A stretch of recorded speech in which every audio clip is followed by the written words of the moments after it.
മലപ്പുറം എടവണ്ണപ്പാറ ടൗണിൽ റോഡിനോട് ചേർന്ന് അനധികൃതമായി നിർമ്മിച്ചതെല്ലാം പൊളിച്ചുമാറ്റാനുള്ള നീക്കത്തിലാണ് വാഴക്കാട് പഞ്ചായത്ത്. ഫുട്പാത്ത് കയ്യേറിയുള്ള നിർമ്മാണങ്ങൾ ഹൈക്കോടതി വിധിയുടെ അടിസ്ഥാനത്തിൽ പൊളിക്കും. കയ്യേറ്റങ്ങൾ അടയാളപ്പെടുത്തി കഴിഞ്ഞാൽ മറ്റ് പഞ്ചായത്ത് ഭരണസമിതി നടപടികളിലേക്കും കടക്കും. മലപ്പുറം ജില്ലയിലെ ഏറ്റവും തിരക്കേറിയ പട്ടണങ്ങളിലൊന്നാണ് എടവണ്ണപ്പാറ. കോഴിക്കോട് നിന്നും അരീക്കോട് നിന്നും കൊണ്ടോട്ടിയിൽ നിന്നുമെല്ലാമുള്ള റോഡുകൾ വന്നു ചേരുന്ന ജംഗ്ഷനാണ് എടവണ്ണപ്പാറയിലെ. ഇവിടെ കടകൾ റോഡ് കയ്യേറി നിർമ്മിച്ച അനധികൃത നിർമ്മാണങ്ങളെല്ലാം പൊളിക്കാനാണ് വാഴക്കാട് പഞ്ചായത്തിന്റെ തീരുമാനം. ഇക്കാര്യം വ്യാപാരികളുമായി സംസാരിച്ചു കഴിഞ്ഞു. അനധികൃതമായി നിർമ്മിച്ചത് അടയാളപ്പെടുത്തി കഴിഞ്ഞാൽ ഒരാഴ്ചയ്ക്കുള്ളിൽ അത് പൊളിക്കണം. വ്യാപാരികൾ പൊളിച്ചില്ലെങ്കിൽ പഞ്ചായത്ത് അത് ചെയ്ത് ഹൈക്കോടതി വിധി നടപ്പിലാക്കുമെന്നും പഞ്ചായത്ത് ഭരണസമിതി. ബിൽഡിംഗ് പെർമിറ്റ് പ്രകാരം ഏതൊരു സ്ഥാപന ഉടമയുടെയും അവകാശം എന്ന് പറയുന്നത് ഷട്ടറിന്റെ അപ്പുറത്തേക്കാണ്.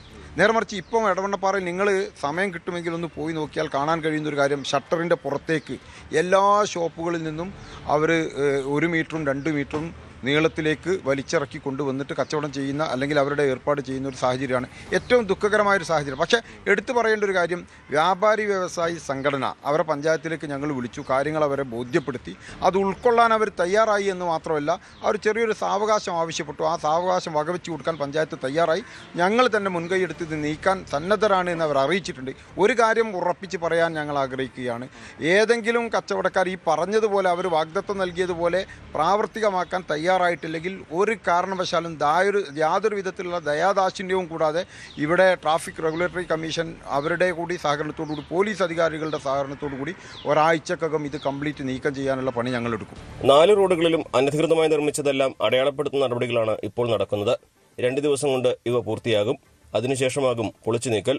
ഗതാഗത പ്രശ്നത്തിനും കാൽനട യാത്രക്കാർ നേരിടുന്ന ബുദ്ധിമുട്ടിനും ഇതോടെ പരിഹാരമാകുമെന്നാണ് പ്രതീക്ഷ. ന്യൂസ് 18 മലപ്പുറം. കൂടുതൽ വാർത്തകൾക്ക് news 18 Keralam YouTube channel subscribe ചെയ്യുക.